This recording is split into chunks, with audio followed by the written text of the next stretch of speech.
Ok. ¿Y en Instagram? Estamos... Ok.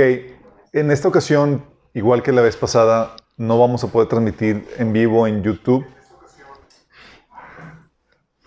Ya sabemos que este sí está funcionando bien el micrófono. Yeah. No vamos a transmitir en YouTube, pero vamos a subir la aplicación tan pronto terminamos el estudio. Estamos transmitiendo nada más en la página de Facebook y en Instagram. Suscríbanse a Instagram, de los que no tienen, ya que no nos convertimos en la página más movida. La verdad es que apenas le estamos moviendo. Dicen que Facebook es para los de la vieja generación y Instagram para los nuevos. Anyway. Ok, vamos a comenzar con una oración, chicos. Vamos a poner ese tiempo en la mano de Dios. Va a estar interesante el día de hoy. Más porque estoy juntando material de 3 estudios en uno solo. ¡Oh!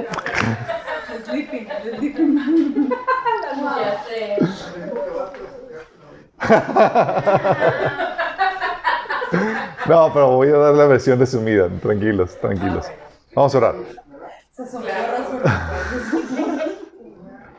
Amado Padre Celestial, bendito seas, Señor. Te alabamos, te bendecimos. Te damos gracias, Padre, por la bendita oportunidad que nos das de reunirnos para exaltarte, para conocerte aún más a través de tu palabra, Señor. Te pedimos que hables a través de mí, que cubras cualquier deficiencia, que abras nuestros corazones para que tu palabra se siembre en nuestras vidas, que produzca el fruto que tú deseas, Señor. Bendice a los que estamos aquí y a los que están escuchando este mensaje donde quiera que se encuentren, Padre.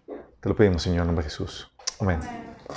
Ok, vamos a ver la sesión 3, la persecución que viene, sesión 3, discerniendo los tiempos. Déjame decirles, este material a profundidad lo tratamos en varios talleres.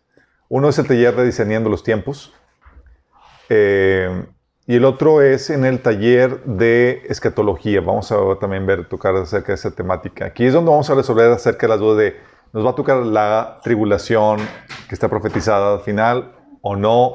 ¿Cómo discernimos y cómo nos ubicamos en dónde estamos en el panorama escatológico? ¿Sale? Ok, primero vamos a hacer una recapitulación para los que no vinieron la vez pasada o para los que se les olvidaron. Hemos estado platicando acerca del tema de la persecución y hemos estado platicando cómo esta ha sido una advertencia que siempre estuvo adherida al Evangelio en donde quiera que se compartía. Se compartía el Evangelio y en los nuevos conversos se les decía, prepárate porque viene persecución. Va acompañado con el Evangelio. Sí. ¿Se acuerdan? Habíamos platicado cómo Pablo y Bernabé, después de fundar las iglesias, recorría las iglesias y animaba a los creyentes a que se mantuvieran firmes, avisándoles de que era necesario que a través de muchos sufrimientos, persecuciones, entráramos al reino de Dios. O sea, intensa la forma de animar a la gente. Y vimos también platicamos por qué uno debe estar dispuesto a sufrir la persecución. Y estamos platicando que lo que está en juego no es solamente el ser fiel a una religión o no, a tus creencias. Lo que está en juego es la salvación de tu alma. Sí. Aquí no se trata de que, bueno, el cristianismo no me funcionó. No. La fe cristiana es la única fe que te puede salvar de la destrucción eterna.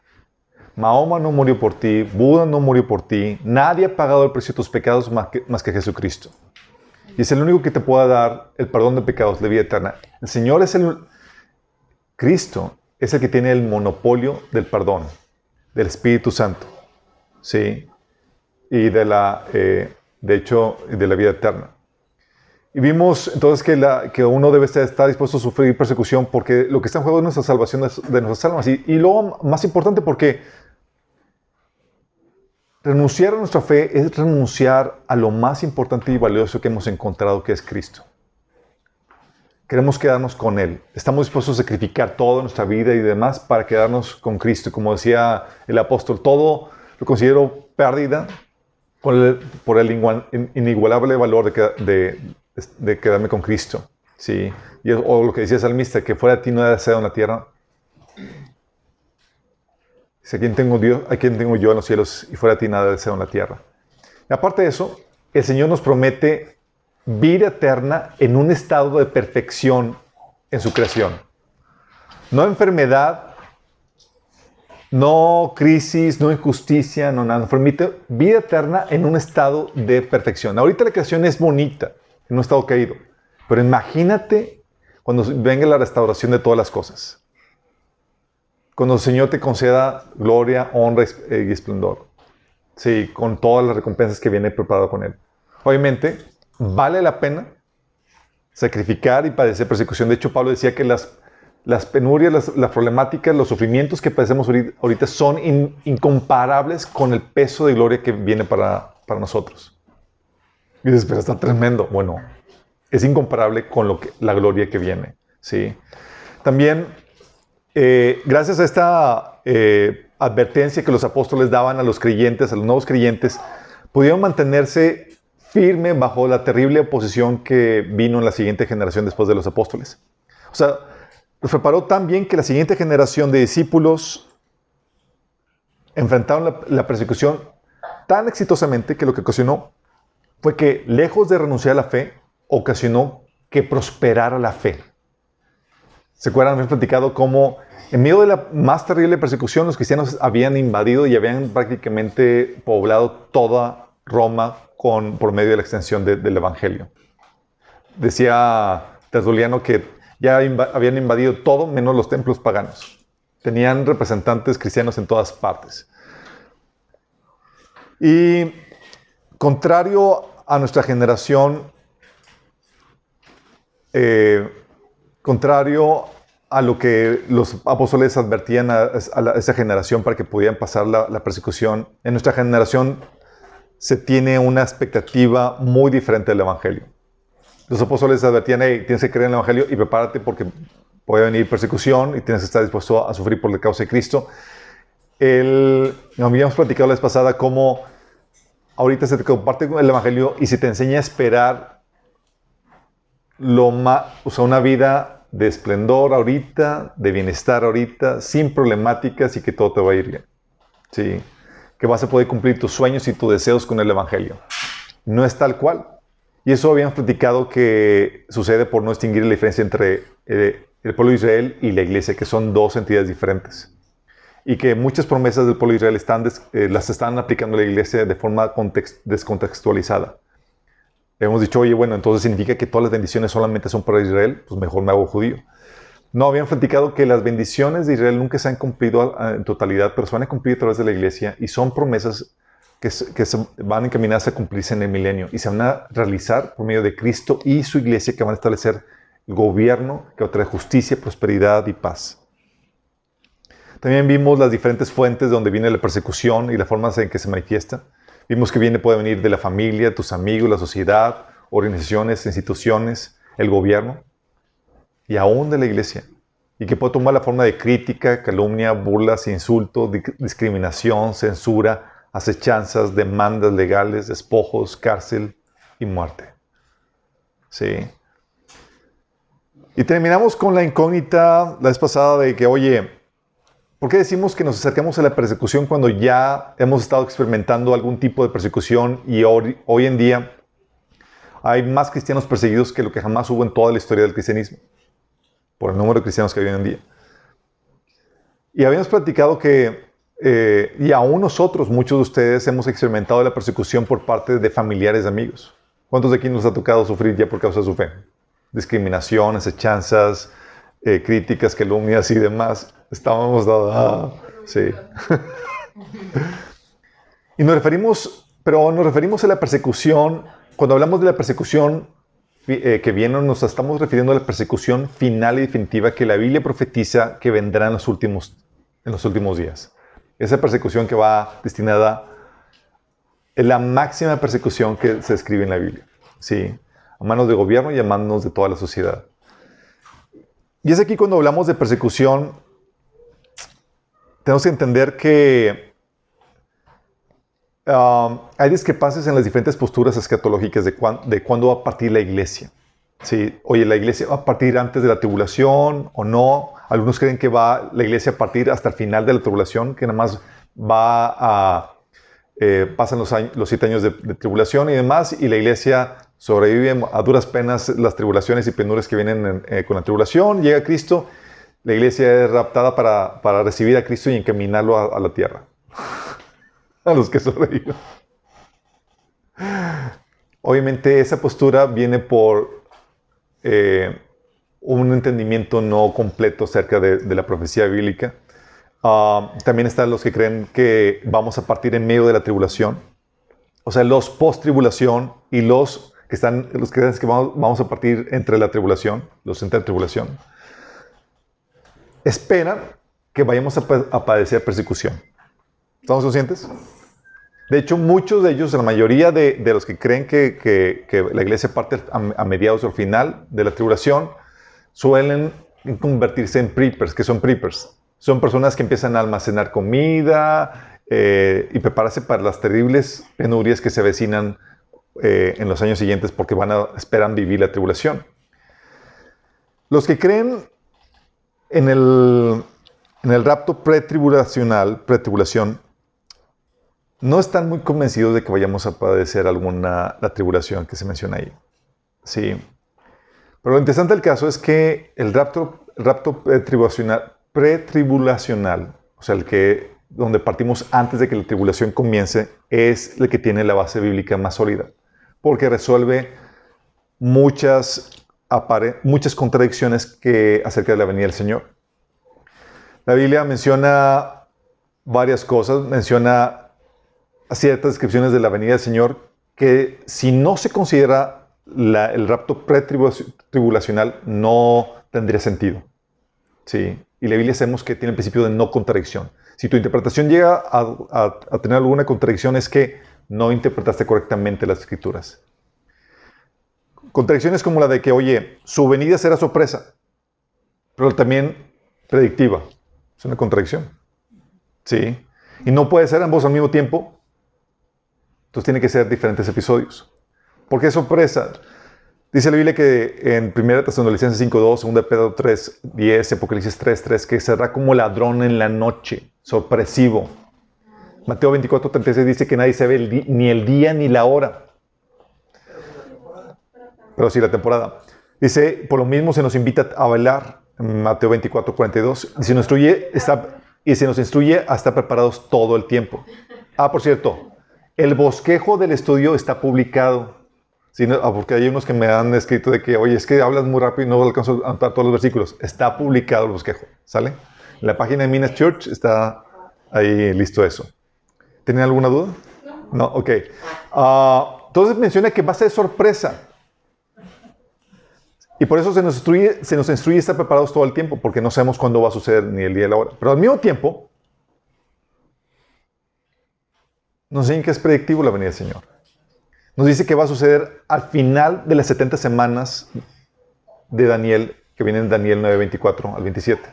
Al final de las 70 semanas. Y dice que la última semana comienza con la firma del tratado del anticristo con el pueblo de Israel. Entonces, tú sabiendo la firma del tratado, sabes cuándo va a venir el Señor. Entonces es predictivo. Y no solamente eso. Sabemos que por lo que dice Mateo 24, del 29 al 30, del 4 al 30, dice que va a venir el Señor después de que surjan falsos cristos, falsos profetas, guerras, pestes, hambres, terremotos, una persecución mundial, la profanación del templo con la abominación desoladora, una persecución judía a los que están en Judea, el oscurecimiento del sol y la luna. Dice, después de todo eso, entonces aparece el Hijo del Hombre. Entonces, por fin, ok, o es sorpresa o no es sorpresa. Y peor aún, porque dice la Biblia en Apocalipsis 16 y Apocalipsis capítulo 19, que el anticristo sabe cuándo regresa el Señor. Entonces, tal así que se prepara de antemano y cuando llega el Señor está listo para recibirlo con todo el armamento y todos los ejércitos del mundo. Entonces, o sabe o es sorpresa o no es sorpresa. ¿Sí? Entonces tiene los elementos de que es sorpresa, te dice la Biblia, y al mismo tiempo te dice que es completamente predecible. La única solución es que el rapto es la parte sorpresiva y la segunda venida cuando viene con el Señor, cuando viene Jesús con la iglesia, es la parte predecible. Ya comiditos, ya celebraditos. Sí. También la otra contradicción es que la vida, por un lado te dice la Biblia que la Biblia será una vida normal cuando venga el Señor, y la otra te menciona un escenario apocalíptico. Te dice que va a ser algo normal, Mateo 24, del 37 al 39, Lucas 17, del 26 al 19, y Lucas 17, 30, que dice que cuando venga el Señor, la gente va a estar viviendo vidas normales, comiendo, bebiéndose, casándose, dándose en casamiento, comprando, vendiendo, sembrando y edificando. Dice que será todo como siempre hasta el día en que se manifieste el Hijo del Hombre. O sea que la vida va a ser normal, dentro de la normalidad que se conoce en lo largo de la historia. Mientras que el estado apocalíptico te menciona la Biblia que cuando venga el Señor, de acuerdo a Apocalipsis 6, 8 y Apocalipsis 9, 18, muere el 50% de la población mundial. Más aparte los millones de mártires que menciona en Apocalipsis 7, de 9 al 14. O sea, sin contar eso. Sí. Los santos de la tribulación. Y aparte que vivirán además la tribulación más grande que jamás haya experimentado la humanidad en esos tiempos. O sea, normalidad, nada que ver. ¿Sí? Dice la Biblia que en Apocalipsis, describiendo el escenario final, menciona que va a haber ráfagas solares que van a quemar a las personas. Imagínate. La destrucción total de la flora y fauna marina. La conversión de todos los ríos y manantiales en sangre. Granizo 34 kilos. Un terremoto tan potente que destruye toda ciudad, isla y montaña de la tierra. Y aparte el oscurecimiento del sol y la luna. Dime, ¿suena normalidad?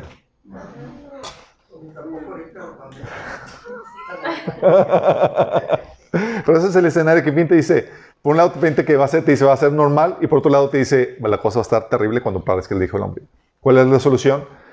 La vida va a estar normal hasta el punto en que suceda el rapto.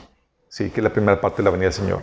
Cuando viene con la iglesia es cuando está en un escenario apocalíptico. Vamos. También el otro aparente contradicción es que debes esperar todo el tiempo, pero no todavía. Te dice te dice la Biblia que debes esperar todo el tiempo. Dice que debemos estar velando y estar listos esperando su regreso todo el tiempo, de acuerdo a Marcos 13, del 35 al 36, Lucas 21, 34, Lucas 12, 35 al 40. De hecho, Lucas 12, 40 dice, ustedes también deben estar preparados todo el tiempo porque el Hijo del Hombre vendrá cuando menos lo esperen. Deben estar preparados todo el tiempo. ¿Por qué? Porque puede venir en cualquier momento. Pero sin embargo, de acuerdo a otros pasajes, Jesús no puede venir sino hasta después de todas esas señales y catástrofes y que se oscurezca el sol y la luna. Y que se lleve el evangelio a todas partes. Entonces dices, ¿lo espero o no lo espero? Y la solución es, debes esperar en cualquier momento, porque la parte repentina que puede suceder en cualquier momento es el rapto. Lo que va a suceder, cuando sucede el rapto, tú puedes dejar de esperar al Señor una temporada hasta que se cumplan las señales, que es entonces cuando va a aparecer el Señor después de que sucedan todas esas catástrofes y se oscurezca el sol y la luna. También la otra contradicción es que todo Israel será salvo y repoblará la tierra, es lo que dice la Biblia. Pero no se podrán casar. Entonces, ¿por qué? Dice la Biblia que al final Israel será salvo y va a repoblar la tierra. Dice Romanos 11 del 25 al 27 que todo el pueblo de Israel va a ser salvo. Y dice Jeremías 33 del 10 al 11 y Isaías 11, 8, o Isaías 60, 22 que Israel, el pueblo de Israel va a volver a haber casamientos y van a tener hijos y se van a multiplicar, va a ser una gran nación. Pero si Israel es al final salvo, entonces, y parte para recibir al Señor, significa que, como dice 1 Corintios 15, 3, sus cuerpos van a ser transformados en cuerpos inmortales. ¿Sí? Y va a partir juntamente con la iglesia para recibir a Jesús en las nubes.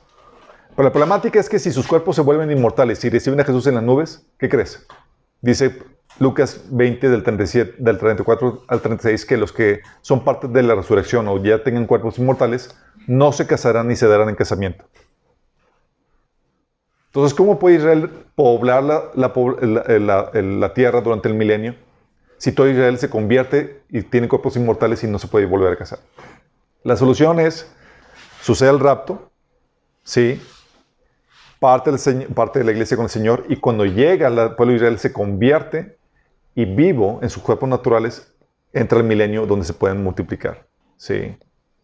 También la otra contradicción es que, aparente contradicción es que Dios no ejecutará sus juicios en un lugar si hay justos en ese lugar. Y al mismo tiempo, sí los va a ejecutar, porque menciona en la Biblia que va a haber santos en la tribulación mientras que Dios está derramando sus juicios. Dice la Biblia que Dios no juzga a los justos con los injustos.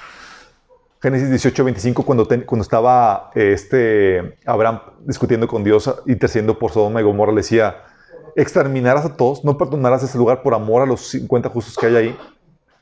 Si lejos de ti hacer tal cosa, matar al justo junto con el malvado, y que ambos sean tratados de la misma manera, jamás hagas tal cosa. Tú que eres el juez de la tierra, ¿no harás justicia? De hecho, ahí mencionaba, ¿se acuerdan cuando los ángeles fueron a rescatar a Lot? Y a su familia le decían, los ángeles decían en Génesis 19, del 21 al 22, que no podían traer la instrucción anunciada si no se ponían a salvo primero. Sí. Y también en Jeremías 5:1, cuando el pueblo de Israel fue condenado a destrucción, Dios decía, corran por las calles de Jerusalén, dice el Señor, busquen arriba y abajo y busquen por toda la ciudad si encuentran aunque sea una sola persona justa y honrada. Si la encuentran, no destruir la tierra, no destruir la ciudad. Sí, todos ahí buscando, ¿qué onda? ¿Dónde hay una? Pero al mismo tiempo, entonces sabemos que Dios no juzga eso, no juzga a los justos con los injustos, y que salva a una ciudad si tan solo hay justos ahí. Si tan solo hay un justo, se salva la ciudad. Entonces, ¿cómo es que Dios derrama sus juicios sobre la tierra? Porque menciona la Biblia que la ira de Dios no va a ser sobre unas cuantas naciones, sino sobre toda la tierra. Apocalipsis 15:1, versículo 7 también, 16:1, Isaías 24 menciona que los juicios de Dios se van a derramar sobre toda la tierra. No es como que, es que va a haber justos en una nación y otros injustos en otra nación. Entonces, no. El juicio que viene es mundial. ¿Sí? Y a los santos, va a haber, dice la Biblia, santos a quienes les va a tocar formar parte de los juicios de Dios. Así que también van a padecer hambre, sed y sufrirán incluso quemaduras de sol. Entonces, ¿cómo está la cosa? ¿Dios derrama sus juicios con los justos? Y la razón es que, y aún, peor aún, que todos los justos son aniquilados por el anticristo. Y la solución es que parte de la iglesia y parte con el Señor los salva del juicio que viene y entonces se convierten todos los que no estaban en la cuerda floja, todos los que no eran genuinamente conversos. Sí. Toda la iglesia se va. Toda la iglesia se va y los que se quedan. De hecho, la iglesia dice que los que realmente tenían una falsa conversión, dice, les va a dar parte con los hipócritas. Es decir, va a dejar que pasen, que sufran los juicios que vienen sobre la tierra. Entonces, solamente el rapto pretribulacional resuelve esos conflictos y entre otros. ¿Sí? Pero es aquí, entonces, ¿no debemos esperar ninguna persecución? Jorge asegura que no.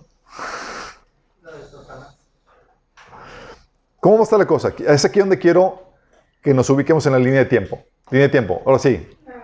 ¿Dónde estamos? Sí.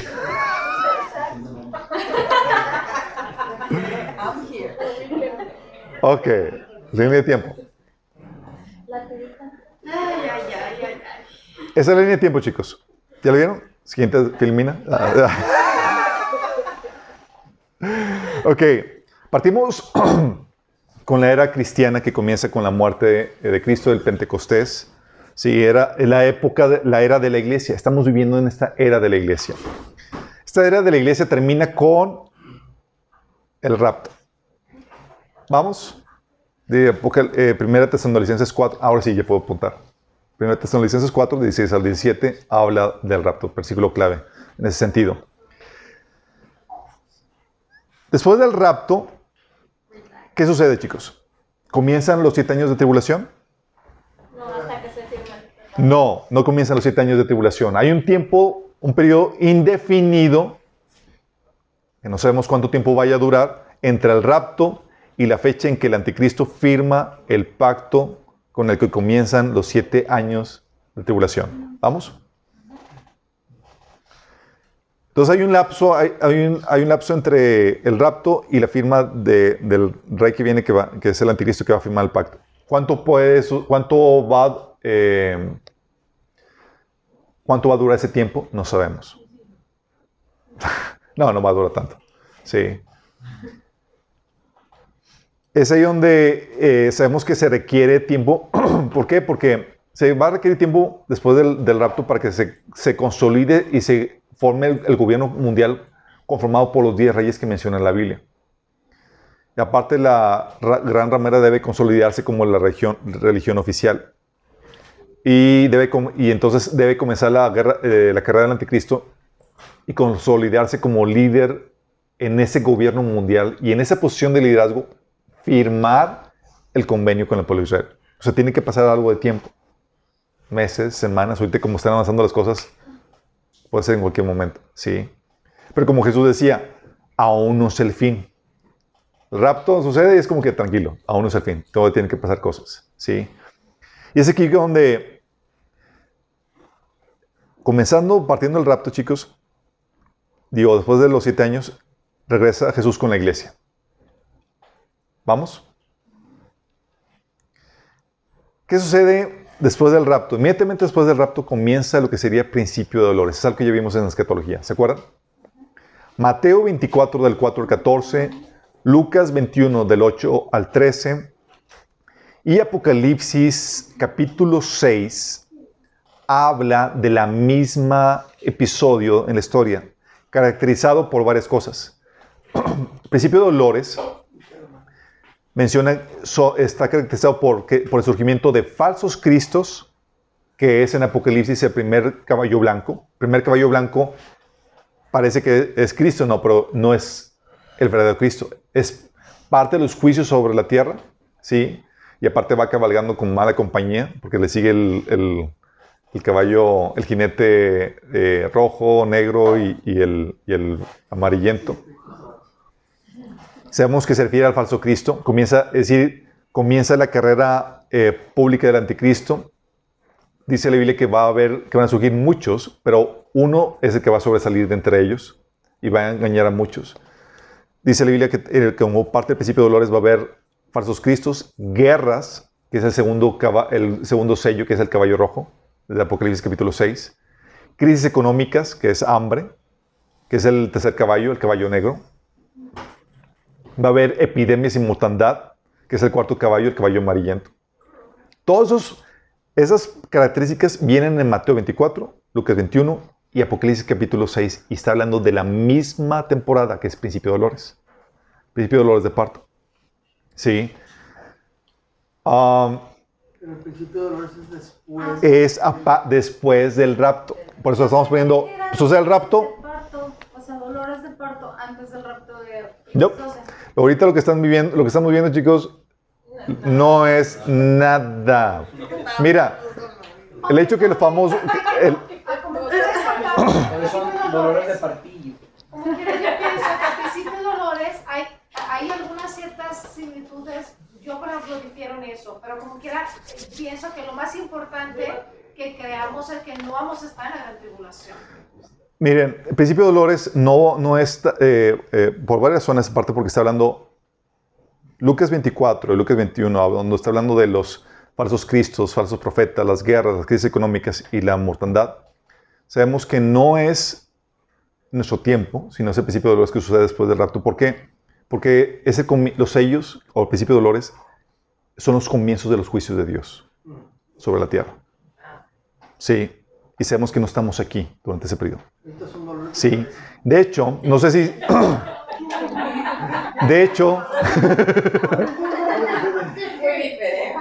De hecho, chicos, déjenme comentarles. No sé si se recuerdan el episodio Apocalipsis capítulo 5 y capítulo 6. Cuando se desatan los sellos, ¿se acuerdan? Quienes están en el cielo son los 24 ancianos. ¿Y saben quiénes representan los 24 ancianos? La iglesia. Y están ahí como testigos, mientras que el Cordero rompe los sellos. ¿Vamos? Entonces, y aparte, es un periodo donde, si complementa los pasajes de Mateo 24, Lucas 21 y Apocalipsis capítulo 6, menciona en Apocalipsis capítulo 6 que la gente que muere durante ese periodo muere un cuarto de la población mundial. En ningún periodo de la historia ha parecido eso, chicos. Y estamos hablando que es un periodo donde aparecen simultáneamente falsos cristos, hambres, guerras, pestes, ¿sí? Actualmente somos 7.000 millones de personas. Un cuarto serían 2.000 millones de personas que mueren. Ese es el principio de dolores. ¿Sale? Durante la Segunda Guerra Mundial murió poco más de 60 millones de personas, equivalente al 3% de la población mundial desde entonces. Durante la peste negra murieron entre el 30 y 60% de la población europea y redujo la población de 450 millones a 350 millones en el siglo XIV. En la segunda, y eso solamente el principio de dolores, chicos, porque en la segunda tanda muere un tercio de la población mundial. En total, sumas un cuarto más un tercio, es 50% de la población. Por eso le llaman principio de dolores, es prepárate. Sí. Bueno, como parte del principio de dolores, tienes falsos cristos, tienes guerras, tienes crisis económica, hambres y tienes pestes. Pero aparte de eso, tienes persecución mundial. Persecución. Es parte del principio de dolores. Y eso sucede después del rapto, chicos. La Biblia menciona que en Mateo 24, 9, que va a ser una persecución mundial. Dice que todas las naciones te van a odiar. No va a haber una. No es como que, pues puedes ir a Estados Unidos. Puedo ir a México, acabo ahí son tolerantes. Es todas las naciones. ¿Vamos? En ningún periodo en la historia ha habido una situación así donde no hay un lugar donde el cristiano sea una persona bienvenida, sino que estamos hablando de eso, una persecución mundial. Y va a ser una persecución por la fe cristiana, contra los cristianos. Dice Mateo 24:9 que los odiarán todas las naciones por mi nombre. Por ser cristiano. Apocalipsis 6:9 dice que por la causa de la palabra de Dios y por haber sido fieles en su testimonio. O sea, no solamente porque llevas el nombre. El nombre, muchos van a decir que son hombres de cristianos, pero se comportan como de personas del mundo. Sino aquí es porque eres cristiano y eres fiel a la palabra de Dios. Te mantienes fiel a sus principios, a sus enseñanzas. O sea, va a ser una oposición a todo fiel creyente o a los creyentes fundamentalistas, como le llaman ahora. Sí, es decir, los que se mantienen fieles al testimonio de la palabra de Dios. Dice Apocalipsis 12:17. Entonces el dragón se enfureció contra la mujer y se fue a hacer guerra contra el resto de los descendientes, los cuales obedecen los mandamientos de Dios y se mantienen fieles al testimonio de Jesús. Obedientes al mandamiento de Dios y fieles al testimonio. Así es la palabra de Dios. No, contra la iglesia, contra los santos. Contra los santos. ¿Sale? Entonces está hablando de esta persecución. Menciona que será una persecución que va a lograr la aniquilación total de los creyentes. Es el principio de dolores. Dice Apocalipsis 6:11. Se les dijo a los mártires que descansaron un poco más hasta que se completara el número de sus hermanos, los consiervos de Jesús, que se unirán a ellos después de morir como mártires. Es decir, ya habían morido. Ya habían muerto. Eso está terrible. Te vas a quedar aquí. Herejía. Oye, van a estar muertos. ¿Qué está diciendo? Ya habían muerto. Sí, ya habían muerto. Sí, ya habían muerto. Ya habían muerto una buena cantidad. Dice, bueno, espérense, porque falta que se complete el número de los mártires. Dice, se les dijo que descansaran un poco más hasta que se completara el número de sus hermanos, los consiervos de Jesús, que se unirán a ellos después de morir como mártires. Es decir, aguantar hasta que se termine, hasta que mueran todos el resto. Apocalipsis 13:7, por eso dice que el anticristo se le permitió hacer guerra contra los santos y vencerlos. ¿Qué crees que significa vencerlos? O sea, meterlos a la cárcel de todos. ¿Verdad? Daniel 7:21 lo confirma. Mientras observaba yo este cuerno, libró una guerra contra los santos y los venció. Y aquí también esa otra contradicción, porque dice la Biblia que las puertas del infierno no prevalecerán contra la iglesia. Aquí parece que aquí te está diciendo que están prevaleciendo. Entonces ellos no pueden ser la iglesia. Y no lo es. La iglesia ya partió. Esos son los que se convierten después del rapto. Por eso la postura del rapto pre-tribulacional hace que todo armonice en la Biblia. ¿Sale? Pero en medio de esta persecución que va a llevar al aniquilamiento total de los creyentes, en medio de esa persecución va a haber una conversión de creyentes, de nuevos creyentes, inimaginable en toda la historia. Es decir, en medio de la terrible persecución van a vivir un avivamiento. Esos son los tipos de avivamiento que tú no quieres vivir. Los quieres ver desde arriba. Sí, dice Apocalipsis 7 del versículo 9 y 14. Dice, vi una enorme multitud de todo pueblo, toda nación, tribu y lengua, que era tan numerosa que nadie puede contarla. O sea, te está hablando que es una multitud tremenda.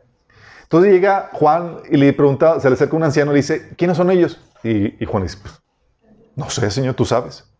Sí. Dice, estos son los que murieron en la gran tribulación. Han lavado y blanqueado sus ropas con la sangre del Cordero. ¿Vamos? Entonces va a haber una conversión tremenda. Pero el anticristo, y por algo ahorita el poder que se está controlando, el poder totalitario que se está centralizando en el gobierno, es decir, el poder de supervisión donde pueden saber dónde andas, qué llamadas tienes y demás, va a facilitar este aniquilamiento de la gente, porque con facilidad van a poder rastrearlos y desaparecerlos. ¿Sí? Ellos no van a ser resguardados de los juicios que Dios desatará sobre la tierra. No van a ser resguardados. Por eso dice el Apocalipsis 17 y 16, hablando acerca de ellos, dice, ellos nunca más tendrán hambre ni sed, ni más les quemará el calor del sol. ¿Por qué? Porque van a aparecer hambre, sed y calor del sol, que son parte de las plagas que Dios va a mandar durante la tierra. Si no es como que, es que Dios los va a resguardar. No. Va a dejar que pasen parte de los juicios, que sufran ahí. ¿Por qué? Porque perdieron el tiempo de gracia. Gracias a Dios pueden ser salvos todavía. Sí. Pero no tomaron el boleto de partida para evitar el tiempo de prueba. Así es. Por su infidelidad fueron puestos como los hipócritas, como dice Mateo 24, del 50 al 51. Dice que el amo regresará inesperadamente y sin previo aviso, cortará al sirviente en pedazos, al que era infiel, y le asignará un lugar con los hipócritas. En ese lugar habrá llanto y leche en dientes. O sea, llega, era un siervo infiel, o sea, estaba entre el mundo, estaba apartado. Pues le asigna un lugar con los creyentes y deja que vengan los juicios también sobre ellos. Va a haber salvación, pero viviendo las penurias que van a venir sobre ese tiempo. Sí. Y algunos se dicen, oye, principio de dolores, eso me suena a que ya estamos empezando a vivirlos. Si fuera antes del rapto, primero nos tocaría experimentar parte del castigo de Dios para el mundo. Sí, y sabemos que Dios no puede juzgar, no puede derramar sus juicios mientras que haya justos en la tierra. ¿Vamos? Nos tocaría ver el surgimiento del gobierno mundial, nos tocaría ver el comienzo de la carrera política del anticristo. Y la Biblia dice que el anticristo tiene que ser quitado, que la iglesia tiene que ser quitada antes de que surja el anticristo. Nos tocaría estar viviendo la peor crisis económica mundial. Acuérdate que el jinete de la crisis económica mencionaba que todo el trabajo de un día era para una rebanada de pan apenas. Y no estamos llegando a ese punto. ¿Sí? También nos tocaría ver la muerte de 1/4 de la población y la persecución mundial de los cristianos. Déjame decirte, el hecho de que podamos reunirnos aquí todavía en libertad habla de que no estamos en ese tiempo. Pero después del rapto encaja la perfección. ¿Por qué? Como les comentaba, la iglesia está representada en los 24 ancianos en el cielo cuando se abren los 6 sellos. Es decir, ya estamos arriba cuando se desatan los juicios. ¿Sí? Y sabemos que los ancianos, los 24 ancianos, no pueden ser los creyentes de la tribulación, porque la Biblia los distingue en Apocalipsis capítulo 7, del versículo 13 al 14. Tampoco pueden ser ángeles. La Biblia los distingue en Apocalipsis capítulo 7 del 11 también. Y tampoco puede ser la nación de Israel. Son un ente diferente. Y tienen características únicas esos ancianos. Sí, dice que la Biblia que se sientan en tronos, tienen vestiduras blancas, coronas de oro, y entonan el canto de los redimidos. ¿Y a quién se le prometió que se iba a sentar en tronos blancos? Usar vestiduras blancas, coronas de oro. ¿Y quiénes son los redimidos? La iglesia. son llamados ancianos, reyes y sacerdotes. Y en la Biblia a los presbíteros se les llamaba ancianos, los líderes de la iglesia. ¿Sí? Y somos reyes y sacerdotes. Entonces, los sellos, chicos, son el comienzo de los juicios de Dios. Los santos son resguardados en el cielo, así como dice la Biblia. Mateo 24:38 dice que ese tiempo de tribulación será semejante a los días de Noé. Comienzan cuando Noé entra en la barca, y es resguardado, ¿se acuerdan? Lo mismo pasa con la iglesia. La iglesia es resguardada y comienza este periodo. Y Jesús lo pone en claro que es una referencia al rapto. También por eso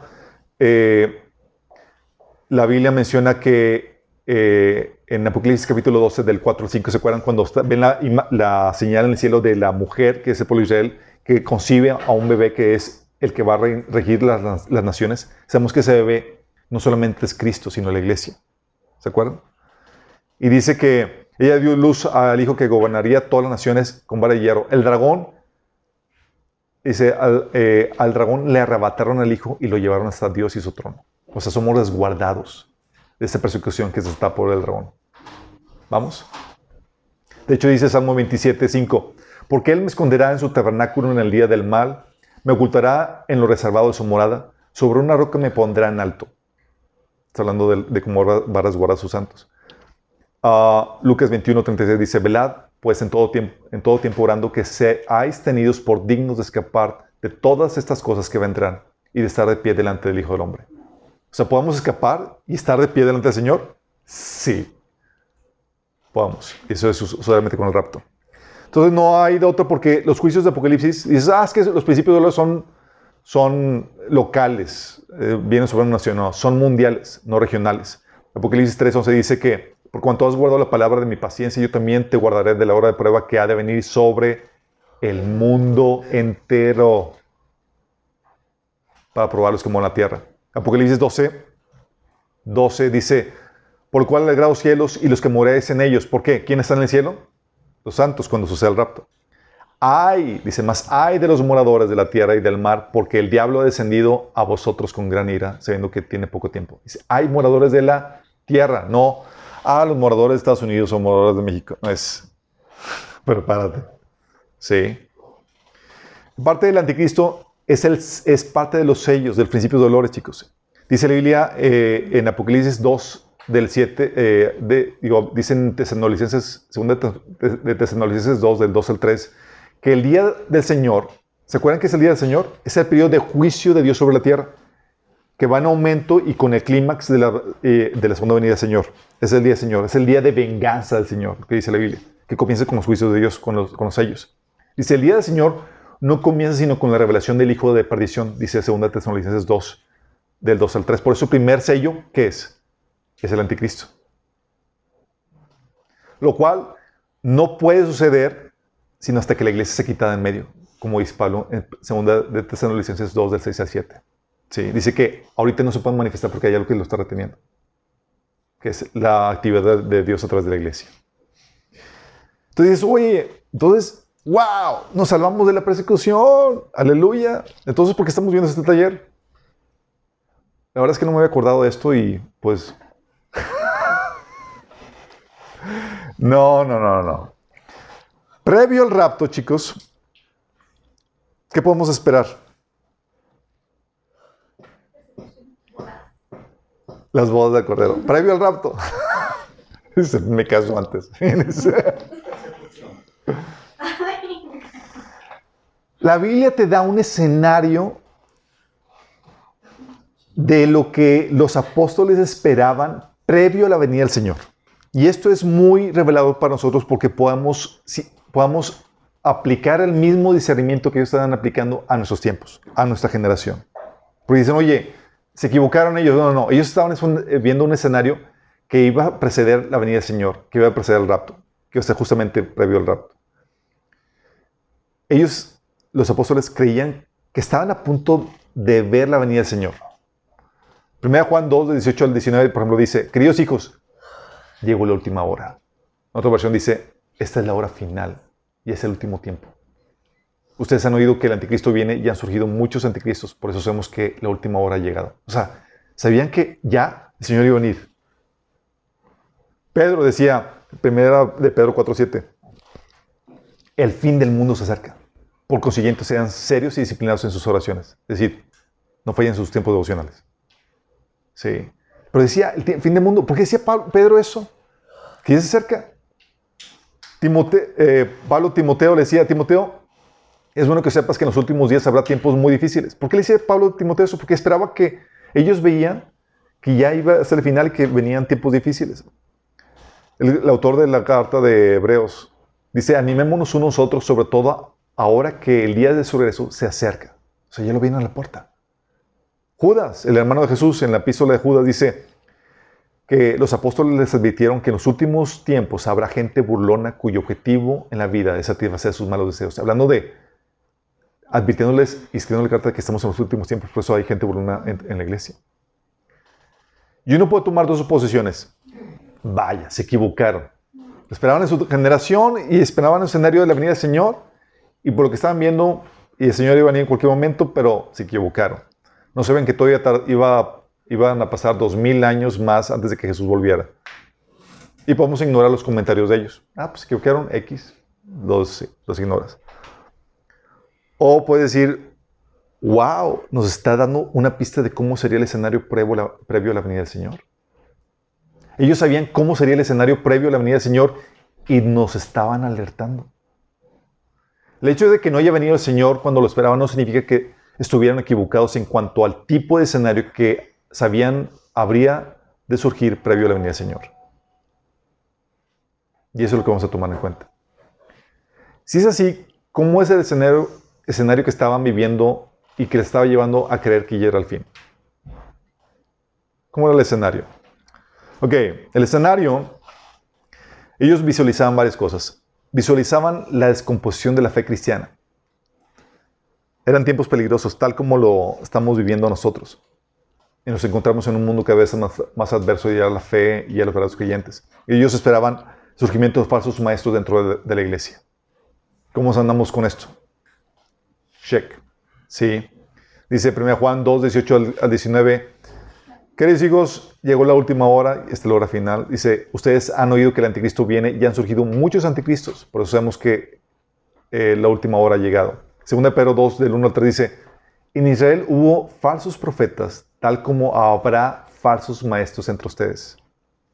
Y fíjate lo que dice Pedro. Pedro estaba visualizando que antes de venir al Señor, las cosas se iban a poner muy mal. Y una de las cosas que se van a poner muy mal era que veía, antes del Señor va a haber falsos maestros. 1 Timoteo 4:1, Pablo le decía a Timoteo, en los últimos tiempos algunos se apartarán de la fe verdadera y seguirán espíritus engañosos y enseñanzas que provienen de demonios. 1 Juan 4, del 1 al 4 dice, del 1 al 5 dice, si alguien afirma ser profeta y no reconoce la verdad acerca de Jesús, aquella persona no es de Dios. Tal persona tiene el espíritu del anticristo, del cual ustedes oyeron que viene el mundo y de hecho ya está aquí. Sí. 2 Juan 1:7 dice, les digo, porque muchos engañadores han salido al mundo, ellos niegan que Jesucristo vino en cuerpo humano. Tales personas son engañadores y anticristos. Hablando de falsos maestros. También menciona que iba a surgir falsos creyentes dentro de la iglesia. Personas que profesan el cristianismo pero no lo viven en la práctica, no tienen vidas regeneradas. ¿Sí? De hecho dice Judas 1:18. Ellos, hablando de los apóstoles, les advirtieron que en los últimos tiempos habría gente burlona cuyo objetivo en la vida sería satisfacer sus malos deseos. Y no está hablando de la gente del mundo. Está hablando, en el epístola de Judas, está hablando de personas dentro de la iglesia. Gente burlona que viviría para satisfacer sus propios deseos. Pablo le advirtió lo mismo a Timoteo, hablando de la gente de la iglesia, qué características tendría. Dice, ahora bien, ten en cuenta que en los últimos días vendrán tiempos difíciles. La gente será llena de egoísmo, avaricia, serán jactanciosos, arrogantes, blasfemos, desobedientes a los padres, ingratos, impíos, insensibles, implacables, calumniadores, libertinos, despiadados, enemigos de todo lo bueno, traicioneros, impetuosos, vanidosos y más amigos del placer que de Dios. Aparentan ser piadosos, pero su conducta desmentirá el poder de la piedad. Hablando de que tendrán la apariencia, el nombre, el título de cristianos, pero negarán en la práctica de la fe. Judas 1, del 17 al 19 dice, Pero ustedes, mis queridos hermanos, deben recordar lo que predijeron los apóstoles de nuestro Señor Jesucristo. Ellos les advirtieron que en los últimos días habría gente burlona cuyo objetivo en la vida sería satisfacer sus malos deseos. Estos individuos son los que causan divisiones entre ustedes. Está hablando de gente de la iglesia. Se dejan llevar por sus instintos naturales porque no tienen el Espíritu de Dios en ellos. Y esto está hablando de que dentro de la iglesia, chicos, iba a surgir gente burlona que pierda la fe en el regreso del Señor. Según de Pedro 3, del 3 al 4, dice: ante todo deben saber que en los últimos días vendrá gente burlona que, siguiendo sus malos deseos, se mofará. ¿Qué hubo de la promesa de su venida? Nuestros padres murieron y nada ha cambiado desde el principio de su creación. ¿Por qué decimos que son cristianos, chicos? Porque la gente no cristiana ni toma en cuenta la venida del Señor, ni toma en cuenta la fe cristiana. Estamos hablando de gente que profesó la fe cristiana y como que ya dijo: ¿sabes qué? ¿Qué pasó? ¿No ha venido?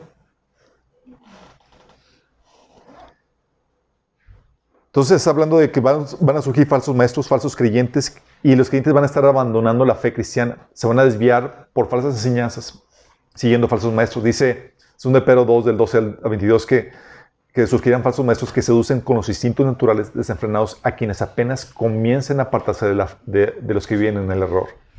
2 Timoteo 4, del 3 al 4, dice que llegará el tiempo en que la gente no escuchará más la sólida y sana enseñanza. Seguirán sus propios deseos y buscarán maestros que les digan lo que sus oídos se mueren por oír. Rechazarán la verdad e irán tras los mitos. Fíjate, estoy hablando de características de cómo se van a estar apartando. 1 Juan 2, de 18 al 19, hablando acerca de esto, dice el apóstol Juan: queridos hijos, llegó la última hora. Ustedes saben, han oído que el anticristo viene y ha surgido muchos anticristos. Por eso sabemos que la última hora ha llegado.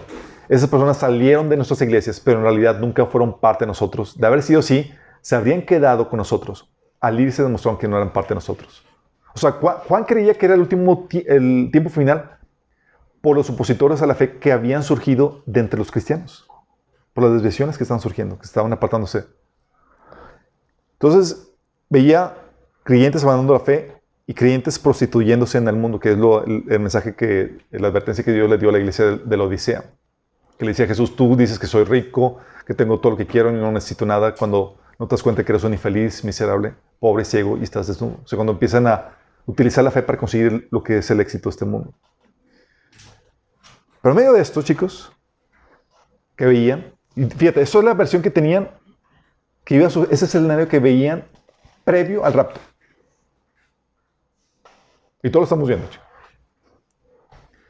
Y aparte de eso, veían la persecución de los creyentes, venida por difamación y persecución. Dice 2 Pedro 2, del 1 al 2. En Israel hubo falsos profetas, tal como habrá falsos maestros entre ustedes. Ellos les enseñarán con astucia herejías destructivas y hasta negarán al Señor que los compró. Fíjate cómo está hablando del futuro. Dice: van a haber tiempos terribles donde van a surgir falsos maestros. Dice: esto provocará su destrucción repentina. Habrá muchos que seguirán sus malas enseñanzas y su vergonzosa inmoralidad. Y por culpa de estos maestros se hablará mal del camino de la verdad. O sea, por causa de estas personas que se desvían, que no están viviendo la fe genuina, se va a hablar mal de la fe cristiana. O sea, va a haber difamación. 1 Pedro 4, 14 dice que si los insultan porque llevan el nombre de Cristo, serán bendecidos porque el glorioso Espíritu de Dios reposa sobre ustedes. Pedro estaba advirtiendo a la iglesia de las dificultades que iban a vivir y está hablándoles de los insultos que iban a sufrir por seguir la fe cristiana. Pero por difamación, chicos. Estaba visualizando un tiempo donde por ser cristiano se te va a difamar de los peores crímenes o de los peores adjetivos por ser cristiano. Y ahorita estamos en esa situación donde se te llama de intolerante, se te le llama de discurso de odio, homofóbico, fanático. Y con la difamación, obviamente te tienen que catalogar como algo retrógrado, algo mal, un adjetivo negativo para poderte perseguir. De hecho, no sé si vieron, hay un video que está circulando acerca de los 10 pasos para el genocidio. Y uno de los pasos antes de eliminar a la gente no querida era, tienes que catalogarla o difamarla. Tienes que darle una mala etiqueta. Y eso ya está sucediendo. O sea, ellos veían persecución, chicos, no a los niveles que se esperan durante la tribulación, pero persecución a final de cuentas. Dice Juan, en Juan 3:13, hermanos, no se extrañen si el mundo los odia. 1 Juan 5:19 dice, sabemos que somos hijos de Dios y que el mundo entero está bajo el control del maligno. Pablo, la segunda carta de Pablo a Timoteo, chicos, Pablo ya está dando su despedida y está advirtiendo, está pasándole la estafeta a Timoteo y pintándole un escenario que esperaba que Timoteo, en su edad joven, le iba a tocar vivir. Y él es ahí donde le advierte de que van a venir tiempos peligrosos y que la gente se aparta del evangelio y demás. Y en medio de esa situación, dice Pablo en 2 Timoteo 2, del 11 al 13, palabra fiel es esta: si somos muertos con Él, también viviremos con Él. Si sufrimos, también reinaremos con Él. Si le negáramos, Él también nos negará. Si fuéramos infieles, Él permanece fiel. Él no se puede negar a sí mismo. Está hablando, advirtiéndole de que tenía que padecer y está dispuesto a sufrir por Cristo sin negar al Señor. En 2 Timoteo 3, del 10 al 13, dice Pablo, ahora bien, ten en cuenta que en los últimos días vendrán tiempos difíciles y empieza a nombrar las características. Y en base a eso, le concluye Pablo en el versículo 10. Tú, en cambio, has seguido paso a paso mis enseñanzas, mi manera de vivir, mi propósito, mi fe, mi paciencia, mi amor, mi constancia, mis persecuciones y mi sufrimiento. Estás enterado de lo que sufrí en Antioquía, en Iconio, en Listra, y de las persecuciones que soporté, y de todas ellas me libró el Señor.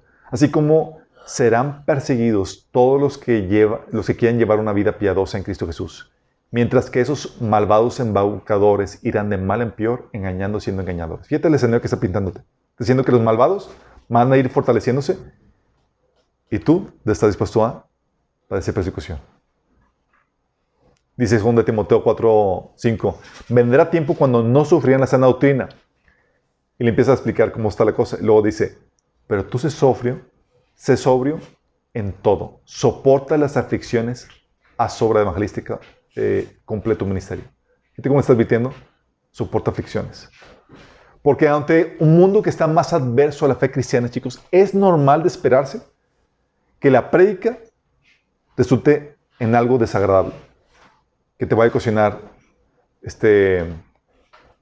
persecución. De hecho, Pedro lo pone muy claro en 1 Pedro 4, del 12 al 19, que dice, queridos amigos, no se sorprendan de la prueba de fuego por la que están atravesando como si algo extraño les sucediera.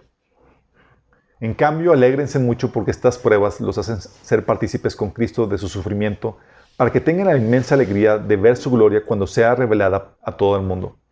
Si los insultan porque llevan el nombre de Cristo, serán bendecidos porque el glorioso Espíritu de Dios reposa sobre ustedes. Sin embargo, si sufren, que no sea por matar, robar, causar problemas o entrometerse en asuntos ajenos. En cambio, no es nada vergonzoso sufrir por ser cristianos. Alaben a Dios por el privilegio de que los llamen por el nombre de Cristo. Pues ha llegado el tiempo del juicio y deben comenzar por la casa de Dios. Y si el juicio comienza con nosotros, qué terrible destino le espera a los que nunca obedecieron la buena noticia de Dios. Fíjate lo que está diciendo. Está diciendo Pablo, esta persecución, esta tribulación, esos insultos que están viviendo, es el comienzo del juicio. Es parte del juicio. Dice que comienza ¿con qué? Con la casa de Dios. Pedro estaba diciéndoles, hey, no se sorprendan de las pruebas de fuego, de las persecuciones, de los sufrimientos de que están viviendo. El juicio, le está diciendo, comienza con la casa. Está diciéndote entonces que, oye, con el rapto, el juicio comienza con el mundo. ¿Vamos? Previo al rapto, Pedro decía, se visualiza un tiempo de sufrimiento que es parte del juicio que comienza con la casa. Gracias a Dios, no va a ser los niveles que se espera después de la tribulación. Pero al final de cuentas es persecución. Sí. Hebreos 10 del 32 al 37. Fíjate lo que pone el autor de Hebreos. Dice, acuérdense de los primeros tiempos cuando recién aprendían acerca de Cristo. Recuerden cómo permanecieron fieles aunque tuvieron que soportar terrible sufrimiento. Algunas veces los ponían en ridículo públicamente y los golpeaban. Otras veces ustedes ayudaban a los que pasaban por lo mismo. Sufrieron junto con los que fueron metidos en la cárcel y cuando ustedes les quitaban todos sus bienes y lo aceptaron con alegría, sabían que en el futuro les esperaban cosas mejores que durarán para siempre. Por lo tanto, no desechen la firme esperanza que tienen en el Señor.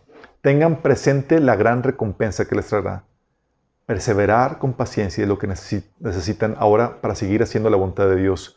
Entonces recibirán todo lo que le ha prometido, pues dentro de muy poco tiempo, aquel que viene vendrá sin demorarse. Fíjate lo que está diciendo. Le está diciendo, le está animando de que esos sufrimientos que vienen, dice, persistan, porque aquel que viene ya va a venir. El autor de Hebreos ya veía, estamos en el escenario final y esos sufrimientos son parte de lo que se espera en el escenario final antes de nuestra partida. Y lo que tienes que hacer en medio de sufrimiento es perseverar, porque el que ha de venir vendrá.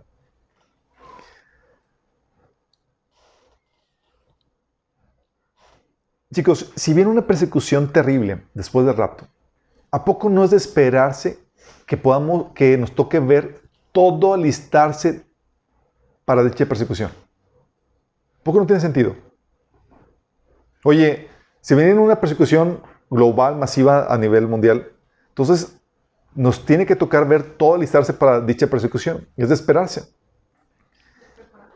Los preparativos. Tiene que generarse ya el espíritu anticristiano y las leyes y legislaciones levantándose para poder propiciar dicha persecución. ¿Tiene sentido?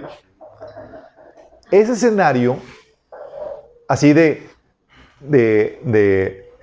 alistarse para poder devorar al pueblo de Dios, es el que aparece en Apocalipsis 12, del 1 al 5. Se lo leo. Dice, apareció en el cielo una señal maravillosa, una mujer revestida del sol, con la luna debajo de sus pies y con una corona de 2 estrellas en la cabeza. Estaba encinta y gritaba por los dolores y angustias del parto. Y apareció en el cielo otra señal, un enorme dragón de color rojo encendido que tenía 7 cabezas y 10 cuernos y una diadema en cada cabeza. Con la cola arrastró la tercera parte de las estrellas del cielo y las arrojó sobre la tierra. Cuando la mujer estaba a punto de dar a luz, el dragón se plantó delante de ella para devorar a su hijo tan pronto como naciera. Ella dio a luz a un hijo varón que gobernará todas las naciones con puño de hierro. Pero su hijo fue arrebatado y llevado hasta Dios que está en su trono. Fíjate, la mujer que tenía 2 estrellas y está parada sobre la luna es un símbolo del pueblo de Israel, de donde viene, donde nace el Mesías. ¿Sí? El dragón representa a Satanás y el sistema del anticristo. ¿Vamos? El hijo que va a nacer, que nace, representa el varón que va a gobernar todas las naciones. Dices, pues es Cristo. Sí, pero ¿qué crees? A ti y a mí se nos prometió que también vamos a gobernar las naciones con vara de hierro. Y dice Pablo en 1 Corintios capítulo 12 que Cristo no es uno, sino es un cuerpo. Y Cristo no tenía ninguna necesidad de huir para resguardarse. Cuando resucitó ya era inmortal. No era como que, me van a perseguir, pues me voy. Sí. Tú y yo, como somos parte del cuerpo de Cristo, todavía no somos inmortales. Sí. Y nos pueden devorar. Y está puesto este escenario en un escenario a futuro. Cuando Pablo te dice, el Señor le habla a Juan, le dice, te voy a mostrar las cosas que son, lo que viste, lo que es y lo que va a suceder. Y esta está en la sección de lo que va a suceder. Entonces dices, oye, entonces, ¿cómo que va a suceder eso? Sí, está hablando del arrebatamiento de la iglesia, del cuerpo de Cristo. Pero fíjate cómo dice que el dragón está listo para devorarlo. ¿Y a poco no sientes que todo está listo? ¿No? Y donde dices, Señor, si no vienes, nos van a devorar, Señor. Si no es pronto, nos vamos a encontrar iglesia, Señor. Y sentimos ahí la agüita subiendo. Sí. Sientes algo. Este es el escenario, chicos. Entonces, ¿por qué estamos viendo este taller? Porque aunque no vamos a ver, bueno, déjame decirte, muchos que están tomando este taller, nos están sintonizando y demás, les va a tocar prepararse para la persecución porque se van a quedar. ¿Sale? Y tienen que saber cómo operar durante los tiempos después del rapto. ¿Vamos? Pero aún nosotros, los que tenemos la esperanza de partir, que estamos anhelando la venida del Señor, tenemos que prepararnos no para la persecución que va a venir después del rapto, pero sí para la persecución previa al rapto, que no va a ser el mismo nivel, porque al final de cuentas es persecución. ¿Sí? Ahorita, como hemos comentado, millones de cristianos están padeciendo persecución en diferentes países y demás, y ahorita se está preparando todo para que la iglesia en Occidente viva una persecución también. Y eso es lo que tenemos que prepararnos. Y es aquí donde quiero que entendamos. Por un lado ya entendimos esto. ¿Ya toman fotos? ¿Ya todo listo? Ok. Que entendamos los ciclos del Evangelio, chicos. Es muy importante que entiendas esto. Dentro de este mundo caído, todo ser viviente, todo organismo y toda institución y demás tiene un ciclo de vida. Nada dura para siempre. ¿Sí? Y nada dura para siempre porque hay pecado, hay desviación dentro de su composición en algún punto, que va a llevar que llegue al declive y muera. Tú como ser viviente tienes un proceso de nacimiento, de desarrollo, de crecimiento, y llegas a un clímax y desde clímax empiezas a decaer hasta morir. Y todos los organismos y todas las instituciones, todo lo que tiene aquí en esta tierra, tiene ese proceso, chicos. De nacimiento, crecimiento, desarrollo, clímax, decadencia y muerte. Y el Evangelio también tiene ese proceso. La iglesia tiene ese proceso. Ese ciclo del Evangelio. Siempre, obviamente cuando hablamos de las diferentes fases, siempre remanentes de las fases anteriores, pero ese ciclo es el ciclo que se experimenta a nivel generalizado. Primera fase, es la fase de recepción o de inicio. Es la etapa en la que se siembra el Evangelio, se comienza en un lugar donde no se conoce el Evangelio. Y está caracterizado por los primeros esfuerzos misioneros y evangelísticos en el lugar donde se empieza a difundir el mensaje. Apenas está tratando de buscar adeptos convertidos. La fecha es el comienzo de la fase de recepción. Y hasta ahí vamos bien. Pero llega la fase de formación, donde se establecen los fundamentos, donde se fundan las primeras iglesias, donde se estructura la fe y se organiza la iglesia, chicos. Las primeras iglesias donde se estructura la fe. Lo que sucedió, ahorita vamos a ver con la iglesia primitiva. ¿Sí? Jesús comenzó la fase de recepción, de la fase de inicio. Los apóstoles empezaron con la fase de formación. Ellos pusieron los fundamentos. Gracias. Ellos pusieron los fundamentos. Ellos estructuraron la fe y organizaron la iglesia. ¿Vamos? Y se acuerdan, y ellos veían, viene persecución a la mira, y empezaron a advertir a la siguiente generación. La fase de oposición, chicos.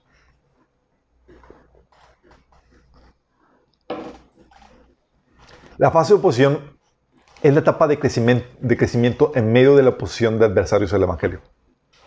Gobierno, grupos religiosos, familia, sociedad. Hay oposición, pero hay crecimiento en medio de esa oposición. ¿Sí? Pero llega un punto donde, por causa de ese crecimiento, de ese avance de la fe, se conquista la libertad, la fase de libertad.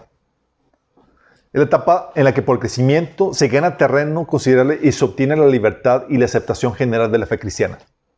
Ya no me persiguen, ya no aceptan porque somos muchos. Ya conquistamos diferentes niveles en el gobierno, lo que tú quieras, y podemos contrarrestar la oposición.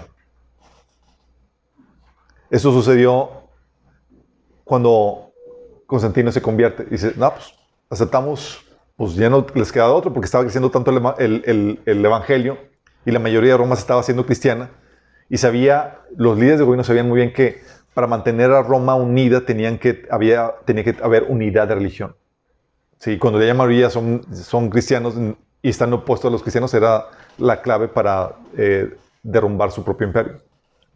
Entonces llegaron a conquistar la fase llegaron a la fase de libertad, donde por su crecimiento ganan terreno considerable y obtienen la libertad y la aceptación general en la sociedad. para seguir con la fase de clímax o de afluencia, chicos. En donde por la libertad se consigue una afluencia económica y el evangelio se extiende en condiciones favorables de libertad y afluencia económica. ¿En cuál creen que estamos nosotros? ¿Suena, no? Sigue, vamos de bajada, la fase de corrupción. Esta es la etapa en donde por la afluencia económica y demás, los creyentes se vuelven complacientes, es decir, tolerantes, laxos en su santidad y empiezan a corromperse. ¿Sí?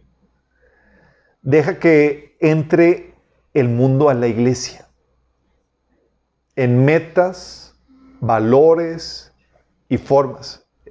Por ejemplo, empiezan a comprar el éxito del mundo. Y entró a la iglesia, el mundo a la iglesia. ¿Sí? Donde acepta a Cristo y va a ser, el Señor te va a hacer rico, te va a prosperar, te va a dar lo que necesitas, todas las cosas, salud y bienestar. ¿Sí? O empiezan a hacer laxos en la moral. ¿Sí? Se empieza a abandonar el fundamentalismo. Dice, oye, entonces Jesús es el único camino para el cielo. No. Digo, entonces la gente de otras religiones se va a perder. No tal cual. Y empiezas a llevar eso. Para la siguiente fase, que es la fase de muerte espiritual. Etapa en la que se muere espiritualmente. Se vuelven apáticos, pierden el fervor, solo le queda la forma, el ritual. Se vuelven cristianos nominales solamente, con lo puro ritual, con la pura forma. No hay relación, no hay esencia, pura religión. ¿Sí? Y de esa fase es la fase de apostasía, en la etapa donde se abandona la fe verdadera, la fe que salva, y adoptan desviaciones, falsas doctrinas, para luego pasar de esto, chicos, pasa a la fase de antagonismo. Es decir, se convierten en perseguidores de los verdaderos creyentes. Ejemplo, chicos. Ejemplo, la iglesia primitiva. La iglesia primitiva tenés a la fase de recepción y formación, la fase de recepción que comenzó con Cristo, la iglesia y demás. Sí, empezó a extenderse el evangelio. Los apóstoles pusieron la fase, pusieron los fundamentos, estructuraron la fe, ordenaron la iglesia, que es la fase de formación, para luego pasar en la siguiente generación, la generación de los discípulos de los apóstoles, finales de los apóstoles y principios de los discípulos de los apóstoles, comenzó la fase de la persecución terrible por el Imperio Romano. Fue la siguiente generación de los apóstoles las que les tocó vivir las peores persecuciones en Roma. Sí. Después de la fase de oposición, a pesar de la persecución, empezó a crecer la iglesia. Y así sucede en China y en otras partes donde, a pesar de la persecución, la fe crece de forma impresionante. Llega la fase de libertad cuando se une, cuando Roma se convierte, se hace cristiana, que es la iglesia imperial. Para pasar a la fase de afluencia, ¿sí? Donde, oye, con el patrocinio de Roma, construyendo iglesias, catedrales, imprimiendo Biblias, o sea, impresionante la extensión. Para luego ver la fase de corrupción durante la Edad Medieval. A partir de la área de influencia empezó ahí a aceptarse, a hacer laxos, cambiaron valores, metas, y su propósito no era sufrir por Cristo, sino era escalar en la escalera del poder político, ¿sí? Centralizar el poder. Y tienes la fase de corrupción, ¿sí? Principios de la Edad Media, la fase de muerte en la Edad Media, para terminar con la fase de apostasía y antagonismo cuando surge la era protestante, cuando surge la Reforma. En la Reforma, chicos, vuelve a repetirse el ciclo. ¿Sí? Tal cual vuelve a repetirse el ciclo.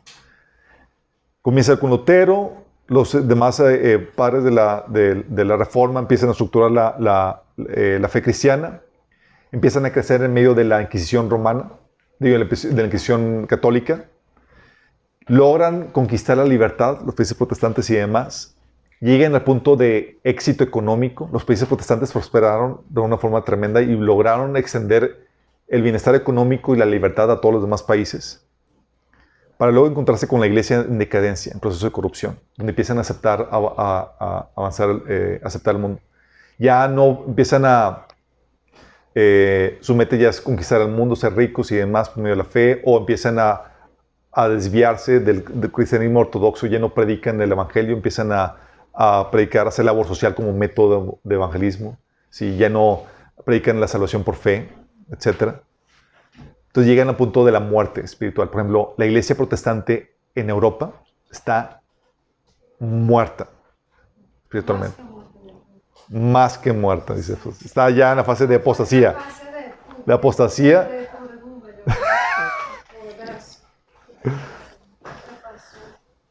Y hoy te encuentras, por ejemplo, en casos como en Alemania de cristianos que empiezan a predicar la fe verdadera, pastores, y se les empiezan a ser perseguidos por las demás iglesias protestantes. Sí.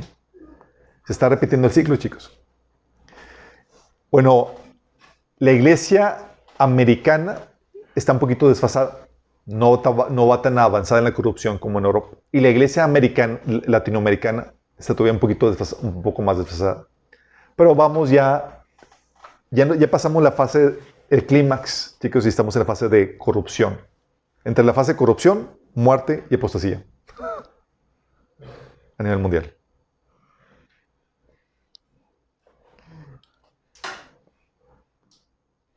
Esto te ayuda a ubicarte en dónde estamos en los tiempos. ¿Sí? Y no es un invento, Dios lo enseña también por medio de Pablo. Los apóstoles, chicos, déjame decirte, los apóstoles no sabían que el ciclo se reiniciaría hasta abarcar al mundo entero. Los apóstoles veían, ya se terminó el ciclo, ya empieza la decadencia y viene el Señor. ¿Vamos? Pero no sabían que se iba a reiniciar con la reforma protestante. Sí. Pero ahorita ya llegamos al ciclo en el que se encontraron los apóstoles, viendo el mismo escenario, el verdadero último ciclo, viendo el escenario que estaban viendo los apóstoles, por lo cual decían, ya, estamos en los últimos. Sí. Ya no hay otro reinicio, chicos, ya no hay más parte del mundo que evangelizar o donde se pueda reiniciar esto. ¿Vamos? Ya llegamos y abarcamos a todas partes con el evangelio. Y dice, oye, pero las partes musulmanas y demás, ahí es donde comenzó el evangelio. Ahí comenzó el evangelio, el mundo musulmán, y por causa de eso se apartaron y demás, y vino opresión y vino regímenes tiránicos y demás. Sí.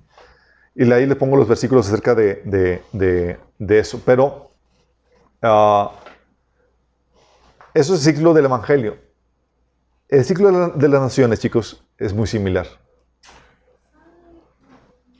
También hay un ciclo por cada nación. No hay naciones que duran para siempre, chicos. No hay gobiernos que duran para siempre. A lo largo de toda la historia de la humanidad se caracteriza por un patrón también de surgimiento, desarrollo, clímax, decadencia, deterioro y muerte de las naciones. Sí. Tenemos el surgimiento de las naciones cananitas, su derrocamiento y su clímax y decaimiento y derrocamiento a manos de los judíos. Tienes el levantamiento del reino israelita, de la decadencia, crece, desarrolla, llega al clímax con Salomón y empieza la decadencia y termina otra vez en esclavitud con Babilonia. Lo mismo pasa con Egipto, con Asiria, con Babilonia, con Persia, con Roma, todos los estados colonialistas europeos y su declive también, y la dependencia de los países actuales. Lo que estamos diciendo, chicos, es que los países actuales van a decaer y van a desmoronarse. Ay. ¿Por qué, chicos? Cuando hay... Déjame aclararte esto. ¿Te acuerdas lo que vimos en Logos? ¿Te acuerdas que cuando venga la perfección, si algo está ordenado, alineado perfectamente a la ley de vida, va a vivir para siempre? Pero en esta etapa caída, nada está alineado a la ley de vida. Entonces hay corrupción. Si hay corrupción, tarde o temprano va a perecer. Lo permanente va a venir hasta que venga el reino del Mesías. Por eso Daniel, el capítulo 2 del 36 al 44 dice, ¿te acuerdas? Empieza a ver la estatua con los diferentes gobiernos que aparecen. Y dice, le dice Daniel a Nabucodonosor que durante el gobierno de esos reyes, el último gobierno, dice, el Dios del cielo establecerá un reino que jamás será destruido o conquistado. Aplastará por completo esos reinos y permanecerá para siempre. Es el único reino que va a permanecer para siempre. ¿Por qué? Porque es el reino completamente alineado a la voluntad de Dios. Pero a veces pensamos que nuestro orden nacional o mundial va a durar para siempre, chicos. Digamos, pues en este orden nacimos, en esta situación nacimos, y así va a durar para siempre. No. Dices, oye, es que siempre hemos gozado de libertad. Siempre la vamos a tener. Nope. Sí. De hecho, déjame advertirte. Este periodo de libertad que estamos viviendo es solamente un paréntesis a lo largo de toda la historia de la humanidad. Lo normal es la represión y el totalitarismo. Sí, este tiempo de paz y estabilidad que hemos estado gozando es temporal. No va a durar para siempre. Nuestra civilización, de hecho, está entrando en la fase de deterioro y decaimiento. Por eso dice Pablo que son tiempos peligrosos. Y tenemos que discernir los tiempos que estamos viendo para que sepas qué hacer, cómo debes vivir y qué esperar. Déjame aclararte esto. Dios es el que regula este proceso. Dice la Biblia que es el que controla los sucesos del mundo. Él quita reyes y pone otros reyes. Daniel 19:21. Entonces, Dios es el que tiene control de todo esto. No es como que, se le fue la onda a Dios y se le salieron las cosas de control. No, Dios tiene perfecto control. Y esa temática del surgimiento de las naciones, chicos, es algo que se ha estudiado por diversos autores. Está el autor Alexander Tyler, que escribió el libro de The Cycle of Democracy. Edward Gibbon, que escribió Decline and Fall of the Roman Empire. Arnold Toynbee, que estudió A Study of History. Otro libro de Story of Civilization, que también habla de este ciclo. Y Jim Nelson Black, que habla de When the Nations Die. Y ellos proponen un ciclo aproximadamente de unos 200 años por nación. Alexander Tyler pone este ciclo, chicos. Primero comienza con un proceso de esclavitud, de opresión. Tú lo ves en Israel en diferentes etapas. Lo ves, por ejemplo, cuando llega a la tierra prometida, ¿te acuerdas? Llegó a la tierra prometida, se apartaron, ¿y qué vino? Vino esclavitud sobre ellos. ¿Te acuerdas que lo oprimían las naciones? Sí. Llega por un punto de esclavitud y luego empieza un proceso de fe espiritual, chicos. Donde por causa de la fe empieza a haber un avivamiento en la nación. ¿Te acuerdas cuando vino el pueblo de Israel en ese entonces? El avivamiento fue por medio de Samuel, que los llevó a meterse con el Señor y comprometerse con Él. Y eso generó la valentía para enfrentar a sus adversarios y conquistar su libertad para lograr la abundancia. ¿Sí? Fase de libertad. ¿Sí? Ahí es donde llega, chicos. Ahí llega la fase de libertad y llega la fase de complacencia. ¿Sí? Esa fase de libertad se conquistó con David, la fase de complacencia llegó con Salomón. Para luego empezar, no la fase de complacencia, la fase de abundancia, perdón, me equivoqué aquí. La fase 5 es la fase de abundancia. Con la libertad llegó la abundancia. Y llega la fase de complacencia. David alcanzó la fase de libertad, conquistó a sus enemigos. Salomón llegó a la fase de abundancia como ningún otro reino. ¿Sí? Y con la abundancia vino la complacencia.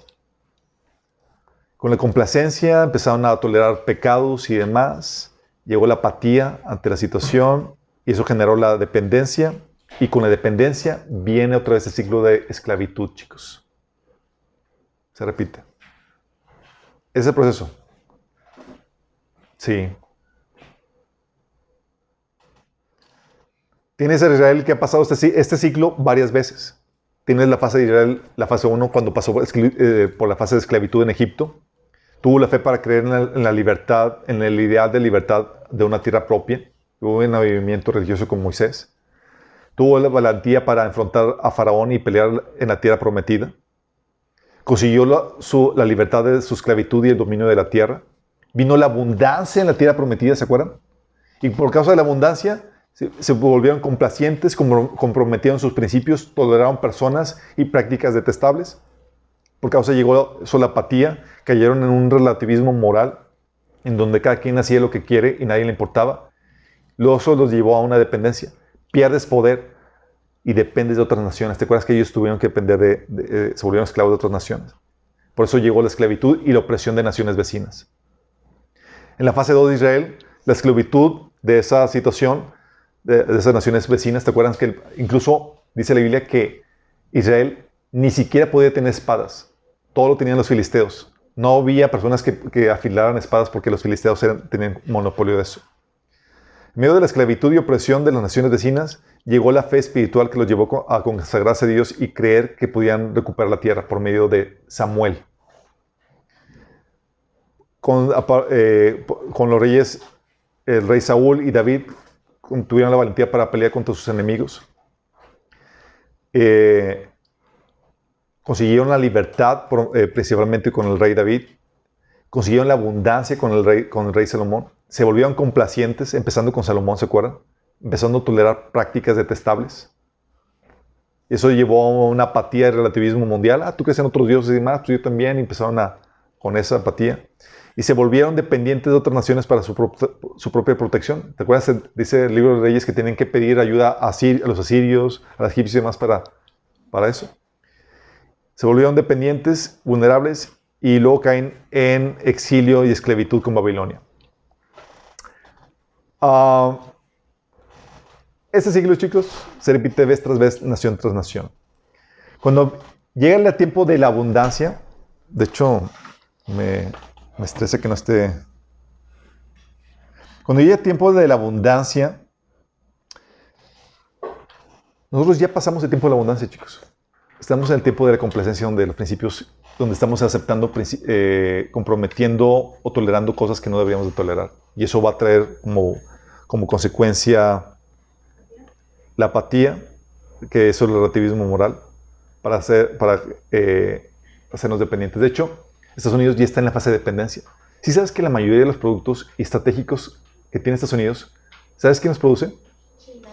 China. Los produce China, chicos.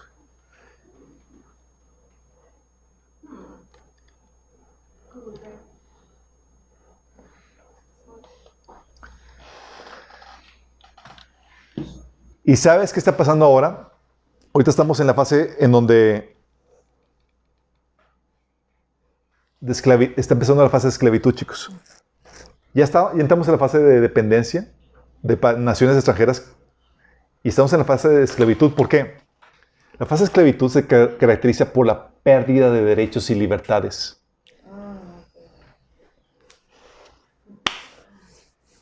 Y estamos empezando en ella. Pérdida de derechos y libertades. Sí. Dios, chicos, tiene este ciclo y utiliza diferentes personajes para estos ciclos, chicos. Levanta a diferentes personajes para que sean voceros y cumplan una función específica en ese ciclo de las naciones. Por ejemplo, ¿dónde ubicarían en este siglo al profeta Jeremías?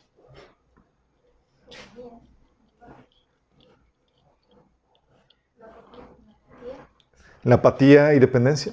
Sí. Ellos dependían de otras naciones para defenderse. Y estaban en la fase de decadencia donde iban a ir a juicio. Donde iban a quedar como en esclavos de Babilonia. Dios utiliza este siglo para traer juicio a las naciones, chicos. Por su desviación. Desviación que típicamente comienza a partir de la abundancia. Nosotros ya pasamos la abundancia, chicos. Y estamos en la etapa de complacencia, hemos tolerado muchos pecados, ya hemos tolerado prácticas que antes no se toleraban y demás. Y lo que sucede, fíjate lo que dice. En el tiempo de cuando Dios se traía destrucción o juicio a una nación, en grandes rasgos, las naciones ya tenían inmoralidad sexual, sacrificaban a niños, y estaban metidas hasta las chanclas con el ocultismo, y había mucha deshonra en los padres. Dice que por esos pecados Dios destruía las naciones de Canaán. Cumplimos con todos.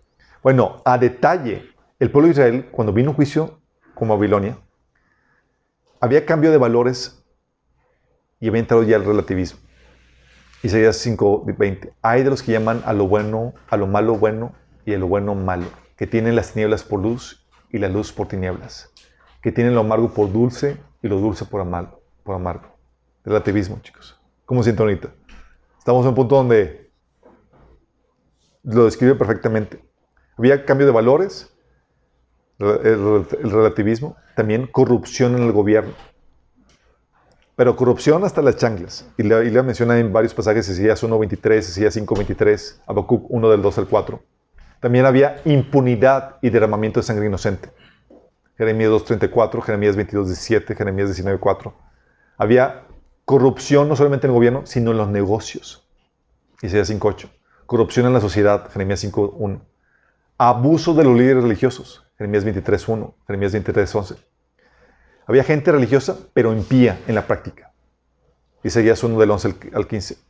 No había temor de Dios, se burlaban de su juicio y lo sustituían por el triunfalismo, de que nos va a ir súper bien y vamos a poder vencer, discerniendo eso. Isaías 5, Isaías 23 y 28 habla acerca de eso. Estaba la gente en el desenfreno. Dice Isaías 5, 23, 22. En la moralidad sexual, en el ocultismo, y no atendían a las amenazas de Dios. Y entonces vino el juicio. Tú y yo, chicos, somos la generación de Jeremías. ¿Te acuerdas cómo le fue a Jeremías por predicar la palabra? ¿Por qué? Pues todos eran creyentes de Dios. ¿Por qué pasa? En una sociedad cada vez más aparta de Dios, más antagónica a Dios, si tú quieres predicar lo que la Biblia enseña, tú vas a ser una figura más controversial y más perseguida, como fue Jeremías. A Jeremías decían, vamos a hacerlo callar, vamos a silenciarlo. Sí. Y Jeremías, por la persecución que vivía, decía, Señor, ya me voy a callar, no quiero hablar, ya nada. Y Jeremías decía, pero, quería callarme, dice, pero había un fuego dentro de mí que no me hacía hablar. Sí. Pero en medio de esa situación, chicos, en medio de su predica y demás, ¿cuánta gente se convertía? Ni una. Más que Baruch, su único convertido.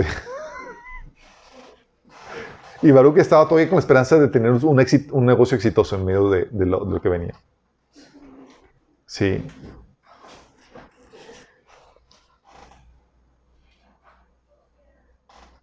Estamos entrando en una fase de esclavitud donde derechos y libertades se están empezando a quitar. De eso vamos a hablar más en detalle el próximo martes. Sí, con ejemplos que vamos a estar viendo, con ejemplos que están sucediendo hoy en día. Esto es para darte una idea de los tiempos que estamos viviendo y por qué decimos que tenemos que prepararnos para la persecución que viene. Y es normal que suceda esto, chicos, porque si estamos en la fase de dependencia, entrando en la fase de esclavitud, tú sabes que como les dije, cuando entra la fase de esclavitud, se quitan derechos y libertades. Y es un punto muy estratégico eso. ¿Por qué? Porque si lo cotejas con el ciclo del Evangelio, es cuando empieza la persecución. Y te quitan libertades. Sí, y estamos en ese proceso. ¿Qué es lo que se avecina? Se avecina el derrumbe del orden actual que tenemos. O lo que le llaman en el World Economic Forum, el Gran Reset. Estamos en ese proceso, chicos. El Gran Reset. Sí. la pérdida de libertades, de derechos, crisis económicas, pestes, hambres, desastres naturales, guerras. Escenario que sabemos que la Biblia describe después del rapto muy terrible. Pero nosotros estamos viendo en el horizonte que viene eso. Sí. Somos la generación de Jeremías. Y como lo mismo, nos toca sufrir muchas situaciones similares a las que él sufrió. ¿Oramos? Amado Padre Celestial, damos gracias, Señor, porque tú nos enseñas a discernir los tiempos que estamos viviendo, Padre. Señor, gracias por hacernos ver y entender que los tiempos que vienen, que se avecinan, Señor, son los similares a los que vivían los apóstoles. Los apóstoles veían, Señor, tiempos peligrosos, terribles de persecución que se avecinaban, Señor. Y ahora estamos viendo que se está repitiendo el mismo ciclo, Señor. Y ahora estamos viviendo el mismo escenario que ellos, Señor. Donde tenemos que estar preparados para entrar en esos tiempos peligrosos, Señor. Señor, y ahora podemos también ver con claridad el ciclo en el que se encuentran las naciones, Señor. En el que se encuentra nuestro país, en el que se encuentra el mundo, Señor. Señor, danos la sabiduría para saber cómo proceder y cómo vivir, Señor, en esos tiempos, en esos escenarios, Señor. Escenarios peligrosos, Señor, para la fe cristiana, para los que creen, Señor. Escenarios de persecución. Te lo pedimos, Señor, en el nombre de Jesús.